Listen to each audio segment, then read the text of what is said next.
അപ്പം ഇന്നൊരു day my ലൈഫാണ്. നേരെ പോയി രാവിലെ എണീച്ച് വെയിലൊക്കെ കൊള്ളിടുന്നു. നല്ല സുഖം എടുത്ത വെയിലുള്ള രാവിലത്തെ വെയിലല്ലേ, പിന്നെ എനർജറ്റിക് ആയിട്ടൊന്നും കിട്ടും പോലെയാണ്.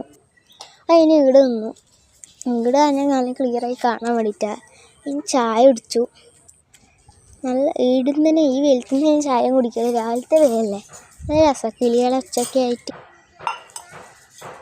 കഴിഞ്ഞ് നേരെ നമ്മൾ തക്കാളിച്ചോറ് തിന്നാൻ പോയി. അതായത് ഇങ്ങനെ മസാലയിൽ ഇട്ടിട്ട് ഇനി നമ്മൾ തക്കാളിച്ചോറിന് പറയാറില്ല, നിങ്ങളങ്ങോട്ട് എങ്ങനെ അറിയില്ല.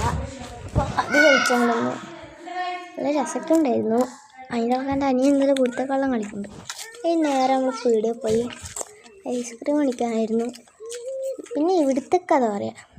പിന്നെ കുറച്ച് സമയത്ത് ഒരു വീട്ടിൽ കയറി അമ്മാമ്മയുടെ എല്ലാം വർത്താനം പറഞ്ഞു. ഇവിടെ ഒരു കിണറുണ്ട് കേട്ടോ.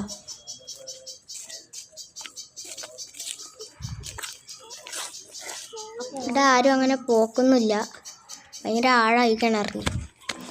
അത് കഴിഞ്ഞിവിടെ ഒരു ചാരുവല്ലുണ്ട്. ഇപ്പോൾ 2 വഴിയുണ്ട്, ഒന്ന് ഇതും ഒന്നിനും. ഏത് വഴി വേണമെങ്കിലും കൺഫ്യൂഷൻ ഇല്ല. അപ്പോൾ നമ്മൾ വെച്ചു ഈ വഴിയിലേക്ക് പോവാം. ഇവിടെ തോടലുണ്ട്. അപ്പോൾ നേരെ പീടിക ഐസ്ക്രീം കൊടുക്കണം. നമ്മൾ 2 കോളേജും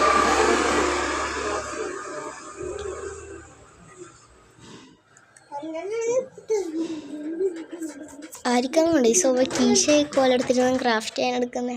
അപ്പോൾ ഞാൻ എൻ്റെ അനിയനിടുന്ന് ചണ്ട പൊട്ടിക്കളിക്കും വയസ്സ്. അപ്പം ഞാൻ ചണ്ടപ്രാന്തനാണ്. അത് കഴിഞ്ഞ് ഞാൻ വീട്ടിലെത്തി ചോറ് തിന്നാണ്.